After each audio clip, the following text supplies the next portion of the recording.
चहचहाने वाली चिड़ियों का गान हमेशा प्रसन्नता का गान नहीं होता। दुख, पीड़ा और मोह ये सब अलग नहीं, एक समान। तुम्हारा मोह ही तुम्हारा दुख और तुम्हारे मोह का त्याग तुम्हें पूर्ण रूप से सुखी कर सकता है।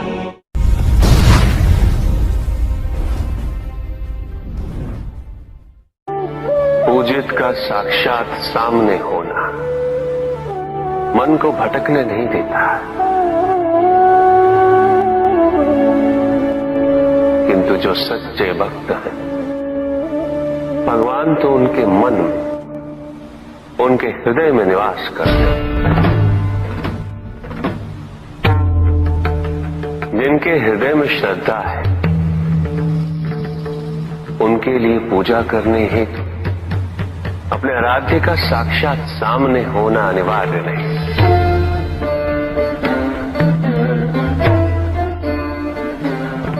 वो तो अपने मन के नेत्रों से प्रतिपल उनके दर्शन पा रहे हैं।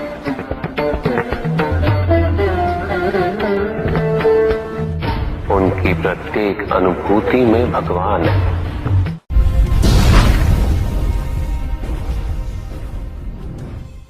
सत्य तो शाश्वत है, सत्य ही संसार में संतुष्टि और सुख का माध्यम है। जो सत्य से विमुख हो वो सदैव दुखी रहता है। जिसने भ्रम का मार्ग अपनाया वो आजीवन ढूंढता रहता है, किंतु विडंबना यही कि उसे ये ज्ञात ही नहीं कि वो ढूंढ क्या रहा है।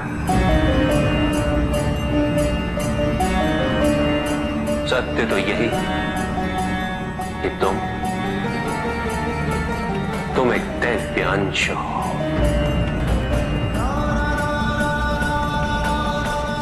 जन्मोपरांत तुम सबने अपने आप को केवल मनुष्य मान लिया और यही विस्मरण तुम्हारे कष्टों का कारण है। तुमने अपने शरीर को ही सत्य माना। लोभ, भय, शंका, असुरक्षा, छल, इन सब को अपने जीवन का आधार बना लिया।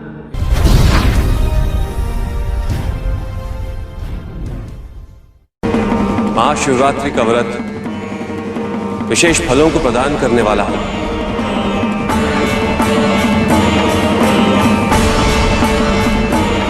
इस व्रत को रखने से पुरुषों की सारी मनोकामनाएं पूरी हुई।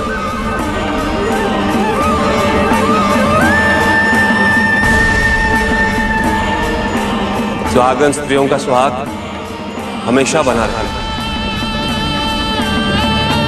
और तुम्हारी लड़कियों को मनचाहा वर मिलेंगे।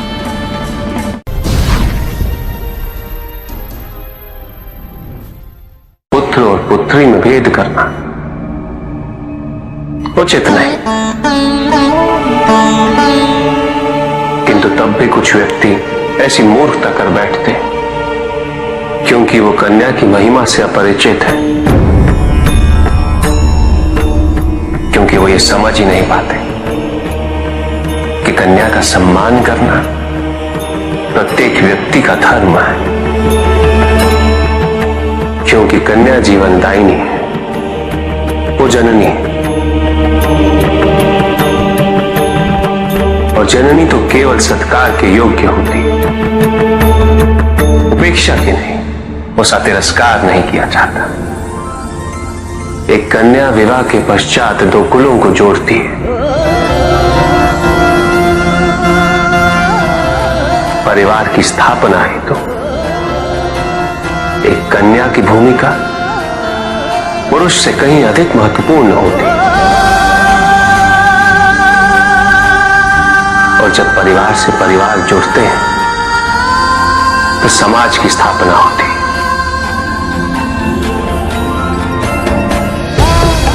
पुत्री को परिवार में, समाज में वही स्थान मिलना चाहिए वही अधिकार प्राप्त होना चाहिए जो एक पुत्र को प्राप्त होते हैं।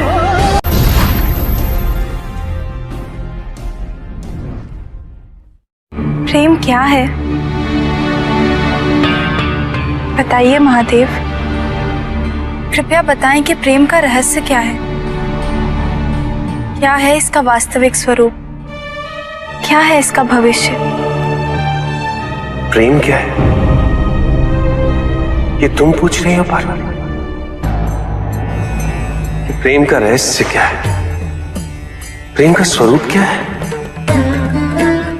तुमने ही प्रेम के अनेकों रूप उजागर किए हैं पार्वती। तुमसे ही प्रेम की विभिन्न अनुभूतियां हुई। तुम्हारे प्रश्न में ही तुम्हारा उत्तर नहीं थे। क्या इन विभिन्न अनुभूतियों की अभिव्यक्ति संभव है?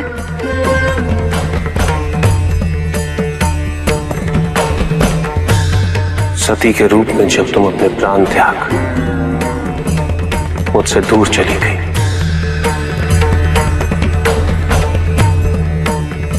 मेरा जीवन, मेरा संसार, मेरा दायित्व सब निरर्थक और निराधार हो गया। मेरे नेत्रों से अश्रुओं की धाराएं बहने लगी। अपने से दूर कर तुमने मुझे मुझसे भी दूर कर दिया पार्वती।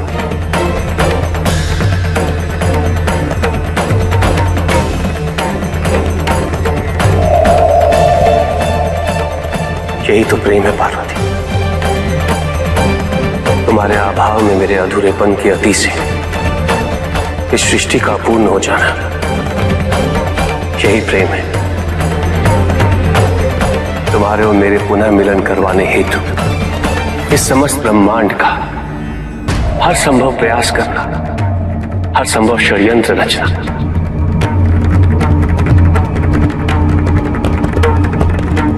इसका कारण हमारा असीम प्रेम ही तो है। तुम्हारा पार्वती के रूप में पुनः जन्म लेकर मेरे एकाकीपन और मुझे मेरे वैराग्य से बाहर निकलने के लिए विवश करना और मेरा विवश हो जाना, ये प्रेम ही तो है।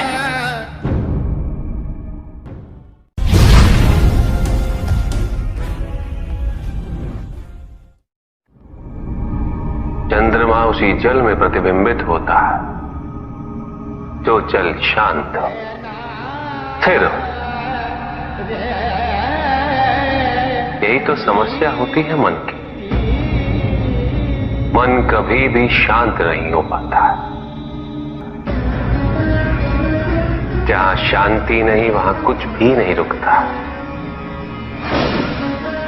समुद्र की लहरों की भांति विचारों का उपद्रव मन को निरंतर स्थिर रखता। कुछ भी सुनने और समझने के लिए मन का मौन रहना आवश्यक है, किंतु मन मौन रहना नहीं जानता। वो तो निरंतर कुछ ना कुछ कहता रहता। प्रतिपद शब्दों का आक्रमण चलता रहता है मन पर, और यही आक्रमण है जिसके कारण व्यक्ति कभी भी शब्दों के परे नहीं जा पाता। जहां जीवन की सत्यता का बोध उसकी प्रतीक्षा कर रहा होता।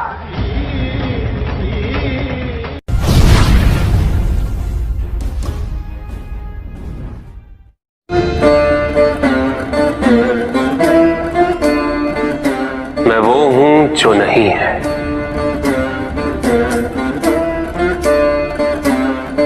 जो नहीं है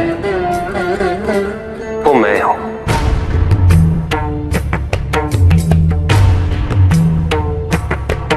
चिरकाल तक सभी को यह स्मरण रहे, जब आप में श्वास है तो मैं आप में हूं। देव देव महादेव शिवा, देव देव, और जिस क्षण आप में श्वास नहीं, देव देव तब आप मुझ पे। देव शिवा देव देव महादेव।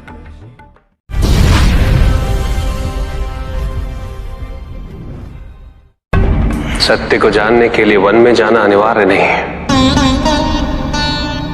अपने निजी, पारिवारिक और सामाजिक दायित्वों का परित्याग भी आवश्यक नहीं। सत्य तो सदैव हमारे साथ है, हमारे सामने, किंतु हम स्वयं धीरे धीरे उस पे अपने क्रोध, अपने अहम, भय, विचार और महत्वाकांक्षाओं जैसे कई आवरण चढ़ा देते हैं। सत्य हमसे नहीं, हम स्वयं सत्य से दूर हो जाते हैं।